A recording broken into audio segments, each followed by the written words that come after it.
Okay. Good afternoon. How's everybody doing today?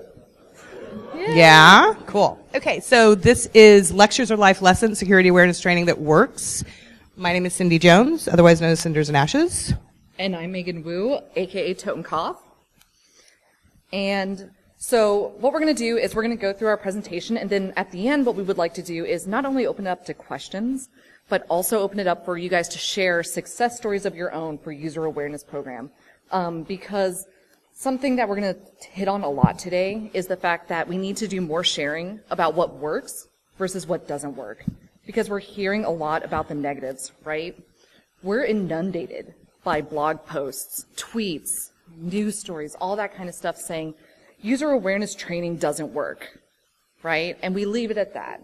It doesn't work. Well, why doesn't it work? Is it because our users are stupid? Well, no, that's what a lot of us brush it off as, but that doesn't get to the root cause. What we need to do is take it a step further and think, okay, is it because our training methods are boring, right? Maybe annual computer-based training isn't good enough.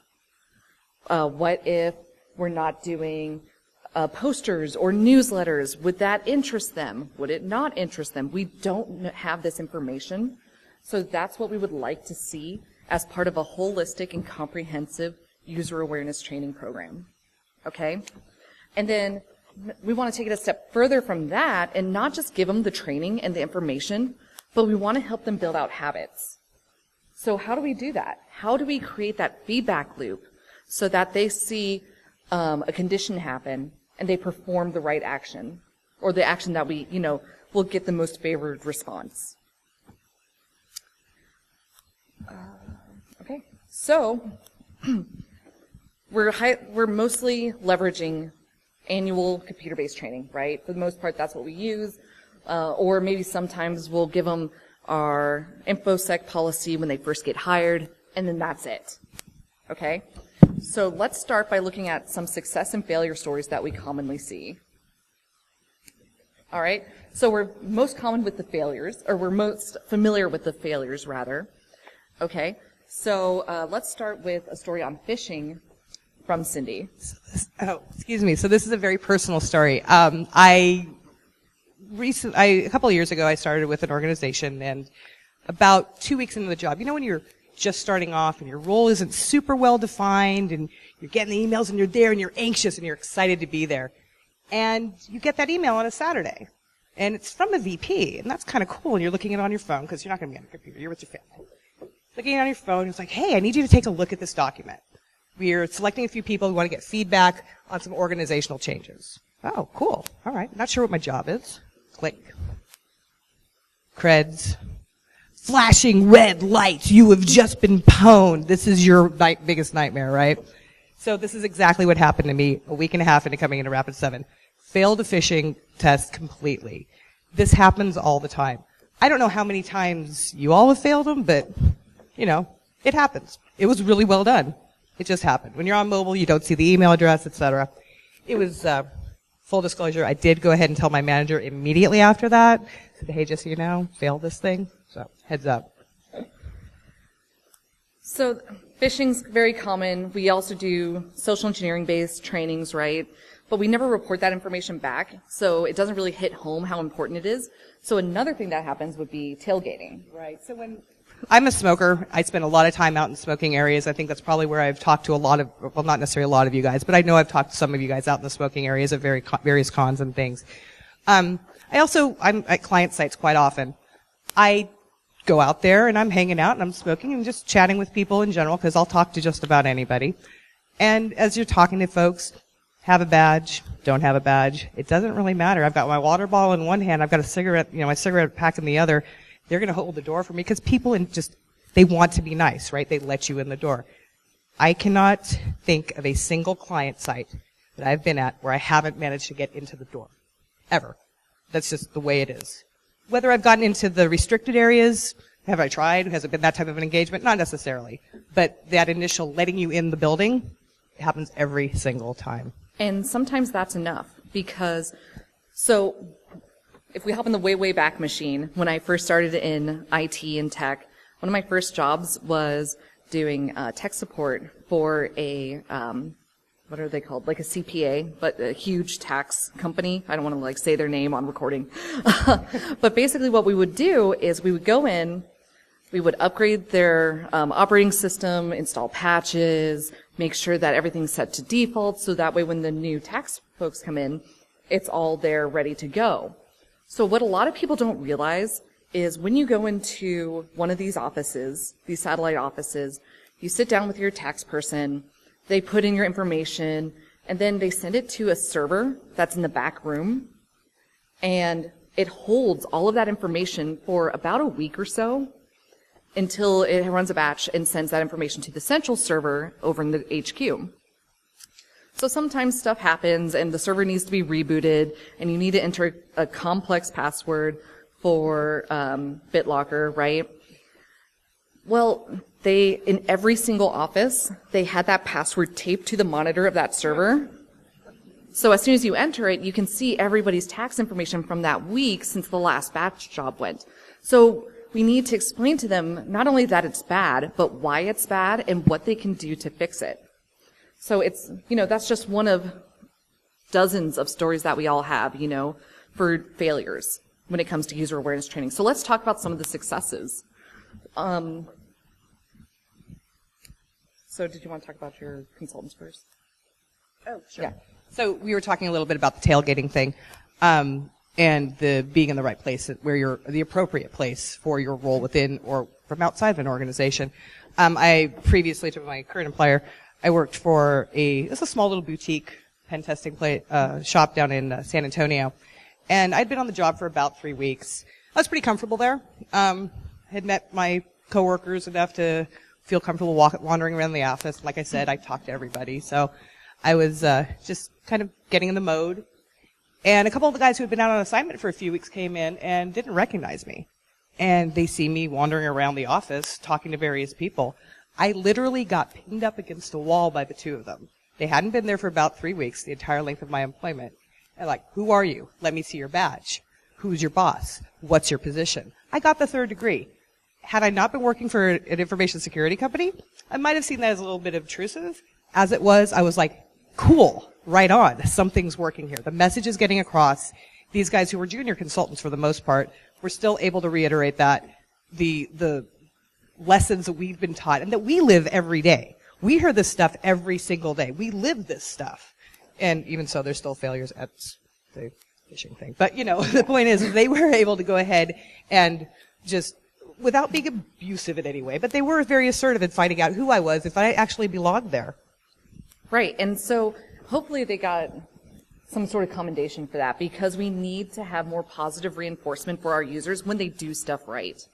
So, my last place of employment, I did PCI QSA stuff, so I was with that annoying person who was like, show me your controls. So we were doing the physical walkthrough to make sure that people were badging in, that I couldn't just plug into a jack and access something important. And while we were walking around, I was walking with the CISO of a major retailer. He stopped mid-tour, saw that someone was actually following the clean desk policy. Their machine was locked. Their whiteboard was wiped down, and there was nothing on their desk. So what they did was, as soon as we got back from the tour, he sent an email out to the department saying, hey, so-and-so did a really good job following the clean desk policy. I just want to give him a shout out. And that sort of thing is great because they see, oh, I did something good. I'm a good boy. And they'll keep doing it, right? That Pavlovian response. People like to feel good. And if you do it for folks like upper level management and the C-suite, they love that even more. If you can convince like your CFO to use a password manager, right? Or a password vault. And then you give them a shout out in your monthly security newsletter or whatever, like, oh yeah, the CFO is doing a really good job. He said it was really easy to set up, et cetera, et cetera. People, first of all, the regular users will be like, oh man, that's cool. Corporate upper level buy-in. They're more likely to follow step. And then the CFO feels better because they're like, oh, InfoSec recognized that I did a good thing. So you might have made a friend or an ally, right? Someone who's willing to step up and help you with one of your initiatives further on. And another thing about that is, we need to foster better relationships with the rest of the organization. I have another example of, user awareness done right. So my dad, he just retired from a veterans hospital, working there 20 years, IT. So he's very familiar with this stuff too. He's a webmaster, or was a webmaster. And he's used to getting tons of emails with requests to update this web page. Here's a document with some specs, et cetera, et cetera. He doesn't even read the emails anymore. He just opens it up, right? Because it has to be done now. Well, one of these times he double-clicked the attachment and Windows didn't pop up. So he had that oh shit moment, right? And so his first reaction was to unplug from the network. He shut down his box, and then he went to the CISO's office and said, hey, I just did this. I unplugged from the network. What should I do next to take care of this? And what they were able to do is very quickly get him to IT, fill out an incident report, and then flash his machine. And it stopped it dead in its tracks. So he didn't get reprimanded for opening the attachment. He got applauded for coming to the InfoSec office and doing the right thing, according to policy. As it should. I mean, there should have been no accommodation. So another thing, one of the things that we talked a little bit about the fishing, fun-filled fishing expedition that I got caught into, and how I did mention that I spoke to my supervisor immediately. Full disclosure, this happened, I clicked. Something that gets overlooked a lot is information sharing. A lot of people will receive, when you get that big flashing red light, if you've failed or if you've fallen for one of your phishing tests, don't share this information with your colleagues. Don't tell anyone else on your team. I do not believe that this is appropriate behavior. We're a social we're social beasts. For us to be able to share, hey, look, warning, I know you're probably scrolling through your emails on your phone. Don't click this is important to do. Share that information with your team. Share it with your peers. It goes towards awareness all across the board. I understand in a testing scenario that might be a little bit, that you might get some pushback. It's just something that I think you need to do anyways. That's my opinion. I'm sticking to it. Another example of sharing information is when we go back a few weeks ago, I think it was the first week of May, with the Google Docs fun-filled sharing thing where people were going ahead and sharing out documents and on Google Docs. Google was great. They got mitigation in place almost within 30 minutes of being aware of the scenario. But in the meantime, I don't know if any of you guys were stuck on this little loop. I was on group text messages with my family. I was on a phone call with my sister. What is Google Docs? I've used this before, but what do I do? What's happening? Am I do I have this infection now, as they would put it? And being able to walk them through. Sharing information, once again, with not only your peers, with your family members, and making security a part of part of your everyday life. That's kind of the goal. When we're teaching our users, we want them to take the information that they're learning, we hope, and go ahead and use it in their everyday lives.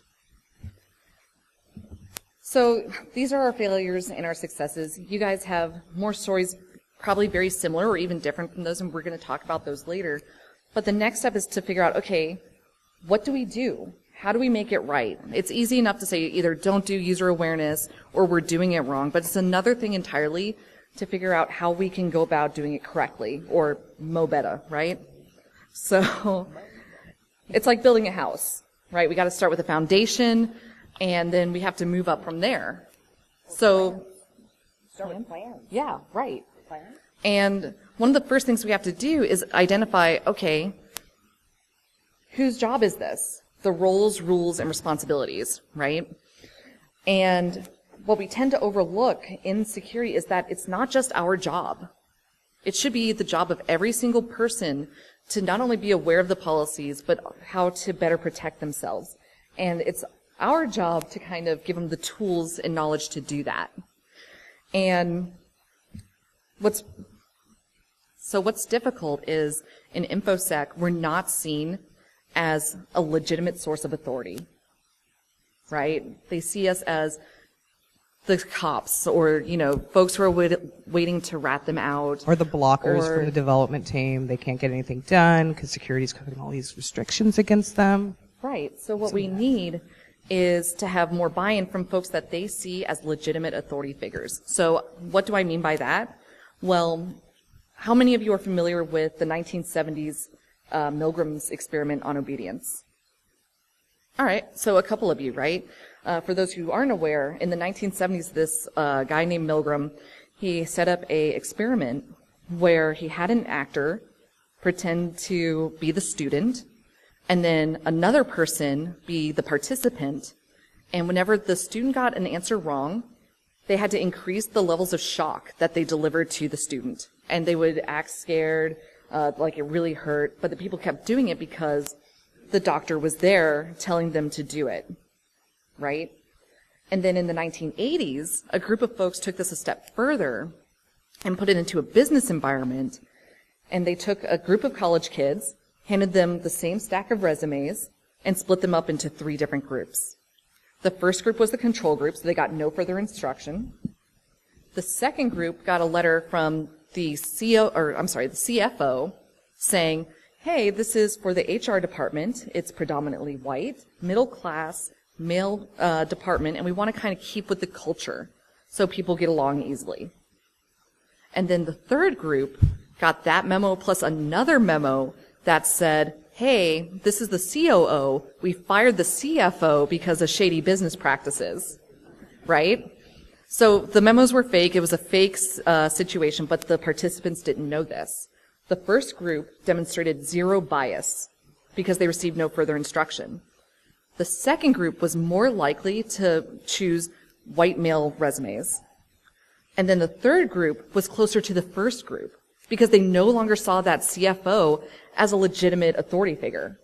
So how we can apply that to InfoSec, right, is we get buy-in from not just upper level management like the C-suite, but we also get buy-in from their direct managers. Because if we tell them, oh, don't install ActiveX or JavaScript, don't download this game from Facebook, if they see their managers doing it, they might follow policy for a little bit, but after a while they'll be like, well, everybody else is doing it, so why not? So by having it down at their level, they'll see it more and they'll follow that example better. Let's see. All right, so this just plays all into the fact that it's all of our jobs, okay? The idea that security is everybody's job needs to be communicated and reinforced on a regular basis, not just during that annual training, right? We need to send out that newsletter, have different managers speak on the newsletter, right? Like how they did well, how they exhibited the policy, okay? Because it should be our responsibility to tell the business how it can be more secure using the methods that are in line with the business, and will have support and buy-in from all levels of management. I know it's easy, it sounds easier said than done, right? It's going to be a long and arduous process, but there's several different ways that we can make it easier on ourselves. And one of these ways is to use marketing. And Cindy's going to talk on that. So if anybody in this room does not recognize our friendly gecko there, I would be very surprised. You probably have already gone through the tagline in your head, save 15% or more. There's the Canadians too. Thank you. Okay, 15 minutes. Thank you. So that marketing worked. Okay. So what if your information security program actually had its own gecko? What if every time you saw some mascot, and we'll just call him Gecko for now because it's easy to remember, and we've already got that in our heads, what if you saw that gecko on posters with really minor reminders, small, low-key, or big? It doesn't matter. But going ahead and getting that information out to the individuals, repetitively being seen, using visual cues on an ongoing basis to trigger various responses.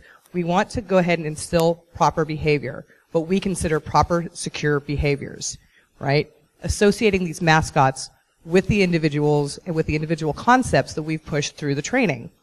So building up this teamwork, when you're building up this team, you're bringing in your marketing team, you're seeing these geckos all over the place. You can do everything. You can put posters up.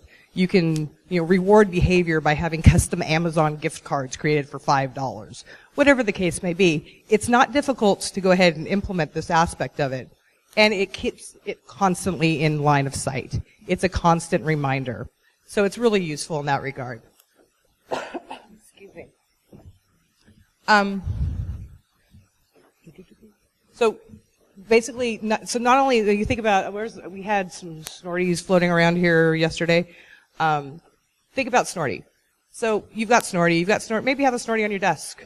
And it's, once again, causing the, suggested response. You're immediately thinking of Snort.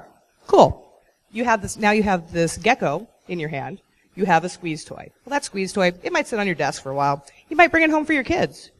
And that's just going ahead and brainwashing, for lack of a better term, desired behaviors into your organization. And going ahead and reinforcing that when they bring it home, reinforcing it with the families. What's this for, Mom? It's a good question. And it gets asked. And it sounds gimmicky, and it is, and that's okay, Totally right? gimmicky. It's cheesy, but we love it because it's been proven to work. So, again, back to my previous employer, when I was doing PCI stuff, we also did social engineering engagements. And for one client, it was a statewide bank chain, and at the when they first contacted the company, our company, they were like, okay, we want you to call 16 people from different departments and ask them to change their password to one that you choose to see if they did it. So we did, and we got almost all 16 in the first go, right? But what was interesting was the CISO's response. What they did was they used that information to change how they delivered and what they covered for their user awareness. They didn't fire them. They didn't chastise them. They used it as a training opportunity. And then the next year, slightly fewer people changed their password. And then the next year, even fewer.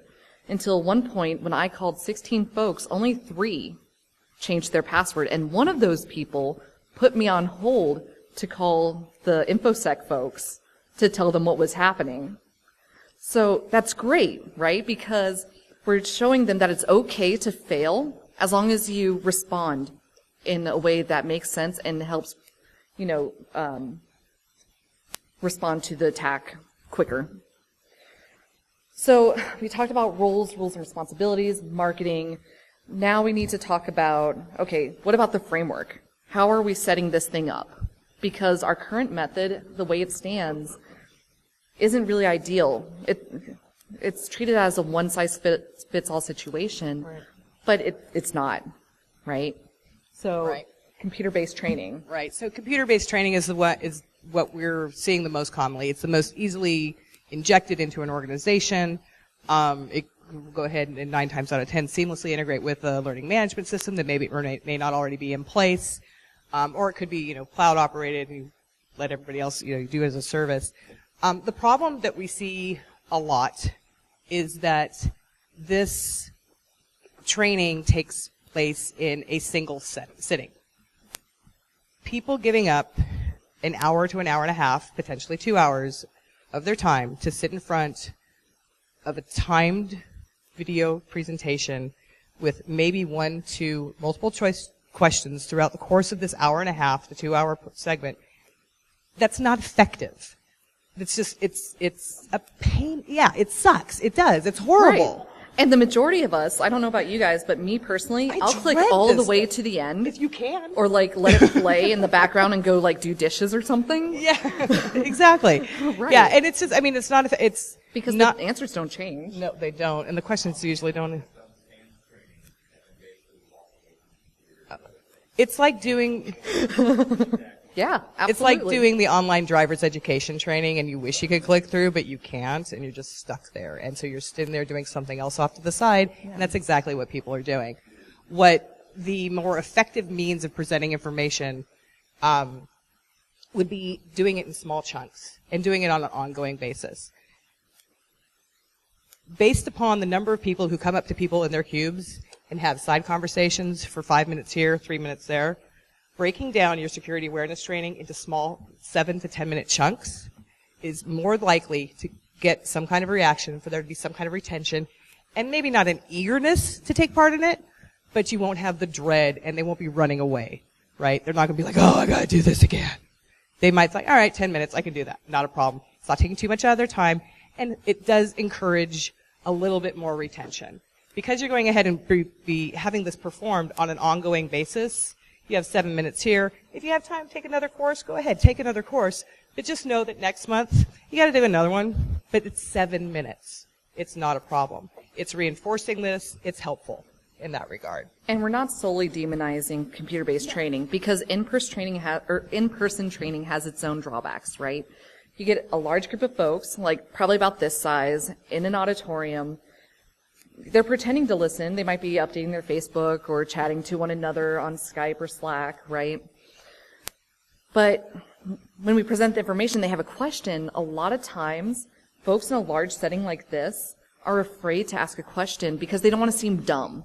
Like, oh, what if everybody else in the room already knows this? Or what if they said it and I wasn't paying attention? Right. I don't want to just the same thing they just said. How embarrassing. And we can't just assume that they're going to come up to us later, because a lot of times either they're really not paying attention, or, some of them are well-meaning and take notes, but then they get back to their desk and they have to respond to like 20 emails, and their boss needs this, and they have to print out a TPS report, and that bruised my hand.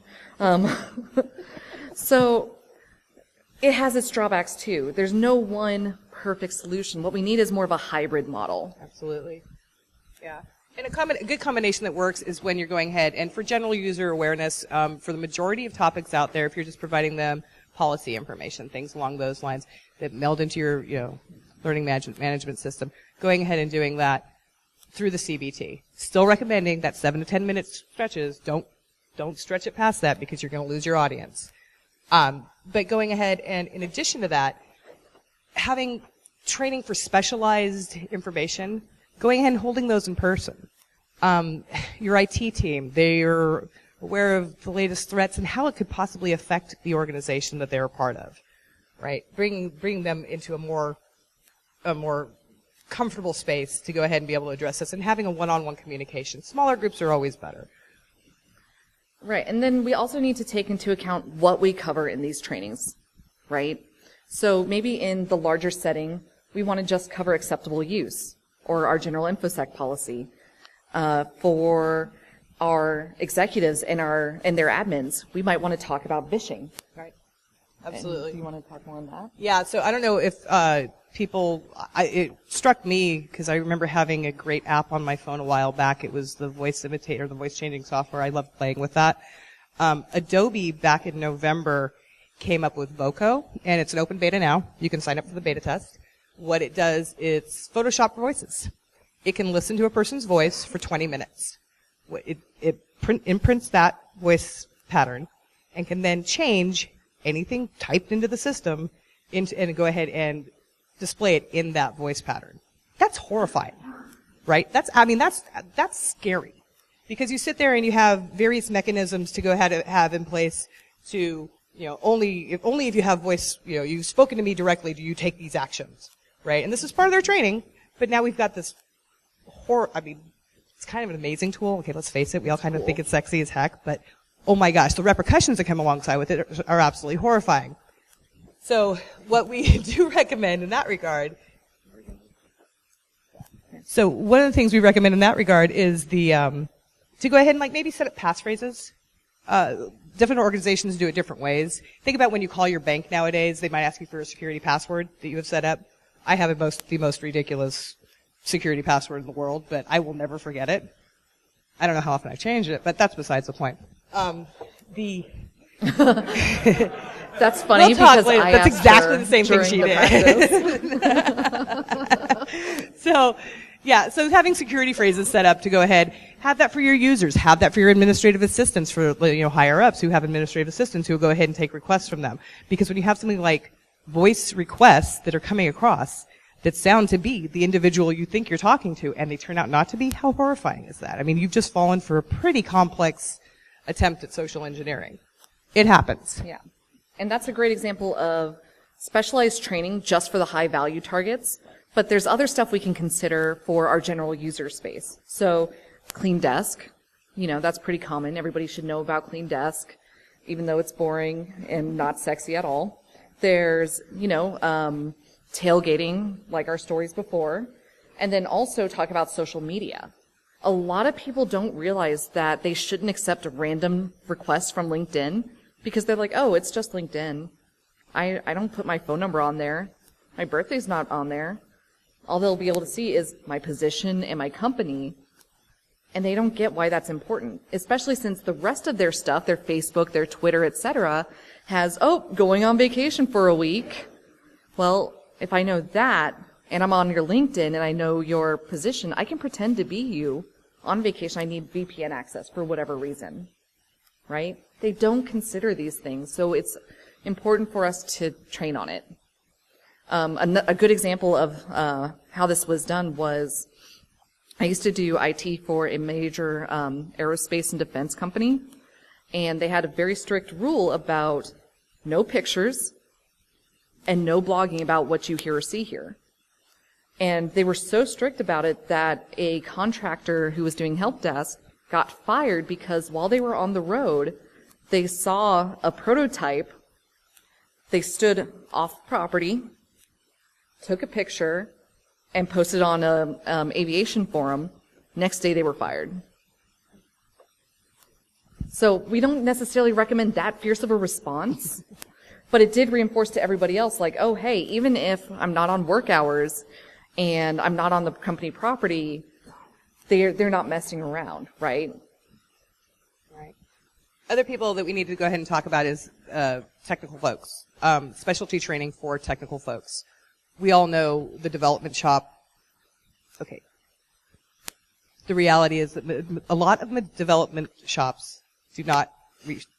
I don't even know how to say it. They don't get training. They don't do anything. And half of them don't even know what OWASP is. You know, just the very basics from a security perspective and understanding how to produce secure code. Not just good practices, but secure code. That doesn't happen. And to ensure that this is something that they could be made aware of, and it really can just be an awareness thing. You don't have to hold these classes in your organization. In the case of OWASP, you're really lucky because these guys love going out to organizations and having, you know, let's do a lunch and learn out there and stuff. So that's beneficial, but that doesn't happen often enough. Your IT folks, the system administrators, getting them specialized training. It's available. It's out there. There are a number of organizations who follow not only the 7 to 10 minute rule, but also have very specialized modules for these training events. And we all know about security training because security people need to be trained, and that's why you guys come to places like this. And it's not to drink with your friends, right? It's just to gain more knowledge and be better. So now that we're aware of all of this stuff, how do we know it's working? Well, we can do the common stuff. We can do phishing. We can do social engineering calls. My personal favorite is USB sticks because people love drama. If you leave a USB stick, like kind of sticking out under a vending machine, I'm not going to do that hand motion again. Sticking out under a vending machine, they'll think someone dropped it, and they're going to tell themselves, oh, yeah, I'm just going to plug it in so I can return it to the right person. But in reality, they want some drama. They want to see something that they shouldn't be seeing on that USB stick. So it's easy to get them to click and open up anything. So it's important to perform these tests regularly and to give them feedback. So what we want to do, first of all, is to kind of get a baseline. We can say, okay, here is where we at right now. You can break it up based on department, the organization as a whole, what have you. But then what we need to do is be like, okay, our next training, we had a downward trend, or maybe you had an upward trend. Why is that? Metrics. Oh, yeah. Metrics. We like metrics. Yeah. People like metrics. Management likes metrics. Upper level management loves their pie charts. They do, and it's effective means of going ahead and supporting your programs and going ahead and the reality is pushing your initiatives. You want to go ahead and have additional training provided to individuals who have demonstrated the need to receive as such, then going ahead and having those metrics available. Developing that baseline. If you don't have a solid information or security awareness training program in place, do a couple of tests beforehand. Get that baseline from the very beginning. Show the value of putting into place that security awareness program. Like Meg was saying, do it on a departmental basis, on small groups within the department. You know, however you want to do it, but go ahead and get some solid details so you can see how effective your training is. And that's a big important step. And don't stop just there, right? So yeah, we can see the failures and successes when we do phishing engagements and stuff like that, but also reach out to your users after training. Be like, hey, what did you think of this module? Yeah. How can we make it better? Did it stick? Do you like these newsletters we're sending? Are they useful to you? Stuff like that. And then also talk to them. You know, it helps if we empathize with our user base, because not only will we teach them secure practices at work, they're going to take that at home. And then they might teach their parents or their kids this stuff. So when they enter the workforce, our job's a little bit easier. Absolutely. Another thing we need to make sure to cover is the ability to stay on top of upcoming trends. You think back, when was the first ransomware attack? I mean, that was publicly acknowledged. I mean, it was like fast and hard. That just came in, right? I mean, all of a sudden, ransomware is a thing, right?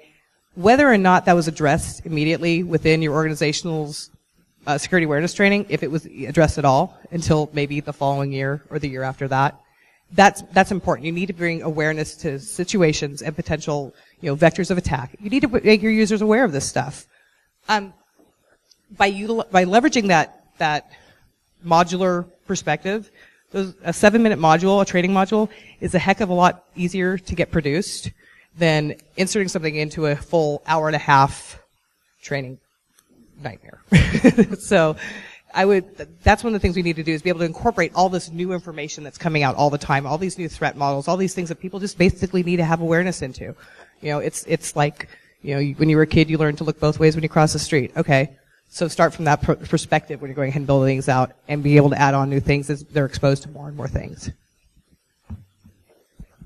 It does get easier over time. It might suck really, really, really, really hard when you first start, but over time it does get better. And a way that we can do better is to talk with one another. It doesn't have to be like your secret sauce, how you approach user awareness. It's something that we can bring to our next company. We can talk to each other at conferences. You don't have to say your company name if you're paranoid and shit, so that's fine. It's also kind of like what Jason said in his talk yesterday. It's not our job to determine when we fail, right? When to give up. It's the business's job to say, okay, this is when it's defeat. So we need to keep trying and constantly improving ourselves. And one way that we can do that is by sharing stories. So again, I want to open this up right now. If you have any questions, feel free to add us on Twitter. Again, Tottenkopf, Cinders and Ashes, and that's our email. So yeah, anybody want to share a success story of user awareness in their organization?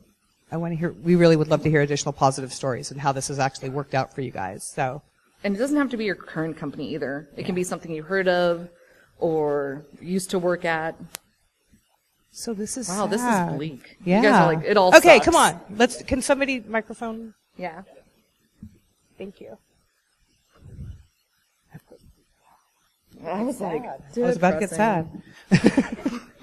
So I've actually got a friend who's a CISO at a Fortune 100 company, and so he's got a secret insider program, and so he picks one employee out of the company a week to come into work without their badge, and the first employee that stops them gets a $100 gift certificate to take their family out to dinner. That's spectacular. Yeah. What a great reinforcement of behavior. I mean, it doesn't have to be $100. And the beauty about that is it's not just that the employee gets to celebrate, but they get to celebrate with their families. So their family's really proud of them as well. And they get to tell the story and how they got it, and it's just once again you're reinforcing behaviors, and that's spectacular. That's great. That's great. That's a great exactly story. what we're looking for. Okay, I know there's got to be more positives out there. Come on. All right. All right. Caspian's going. Here.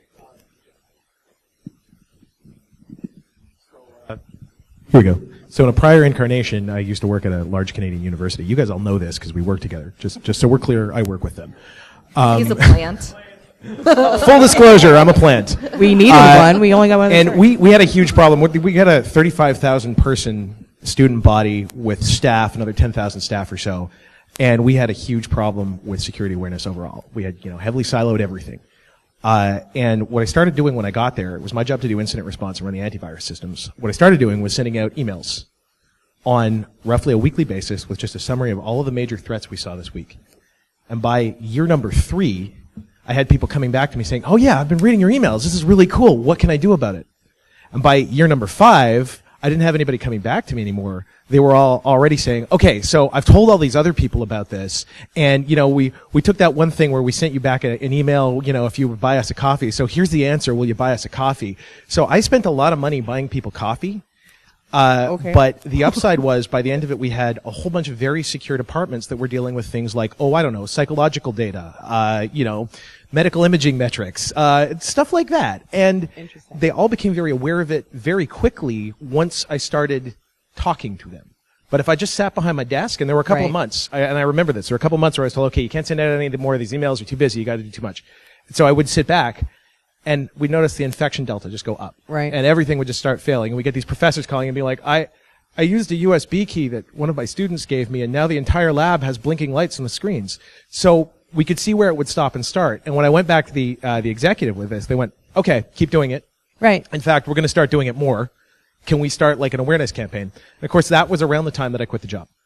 See, and I was just going to ask if you had a Tim Hortons on campus, because that would make just providing the coffee much easier. Right. Okay, just want to make sure. So that also reminds me, I don't know how many of you listen to Southern Pride Security Podcast. Well, in one episode, Martin Fisher, Armor Guy, I almost said Uncle Armor Guy, went on the show, and he's like, well, at one point, our organization took away the free coffee for everybody. So what he did was, on his own penny, bought like a Keurig and stocked it with coffee, and then other people from other teams would come over and be like, hey, can I have some of your coffee? And they just like put a quarter in or whatever. And while they were making their coffee, would sit and be forced to talk to the InfoSec team. Right? I don't know if that was his purpose. I think it was just to give his guys coffee, but it worked out. Worked so out they good. didn't see them as this weird group who kind of like hid off in the corner and made nerdy jokes to one another. Right? So when something did invariably happen, they felt more comfortable going to one of the guys on the team saying, hey, I saw this thing on Facebook, or I clicked this link, or the Google Docs thing happened. What do I do? And it gets that conversation going. Right. And along the same lines, I was overseas working for the DoD school system. And I came in and we had to do the in-person training, which was about 2 hours of me yammering at people that I didn't know yet. And then afterwards, a lot of the teachers were getting together and they were like, hey, we're going to go out and we're going to go up to Tokyo and check out a sumo bashu. And I was like, this sounds exciting. Do you guys mind if I come along? And they're like, no. And I said, why do you look so surprised? Like, no, you have a personality. You're like, you're talking to us. Everybody else we've never talked to our IT people before. We don't know our security people. So the same kind of lines. I mean, get some communication lines on it. There's also the other side of that where, now in that environment, this was definitely the case. We're like, hey, Cindy, yeah, let's go hang out. Oh, by the way, I got a problem with my home computer. Can you help me out? So, then you end up with the, no, I will not fix your computer t-shirts and things like that. But it was really beneficial because I was able to share information with them in a much more efficient manner. Yeah. So I think we might have time for like one or two more stories if anyone else has one. Anyone? Bueller? No? Okay. All right. Well, then thank you guys so Thank much you for all. letting us talk to you. All right. Have a great day. Thanks. Have a great one.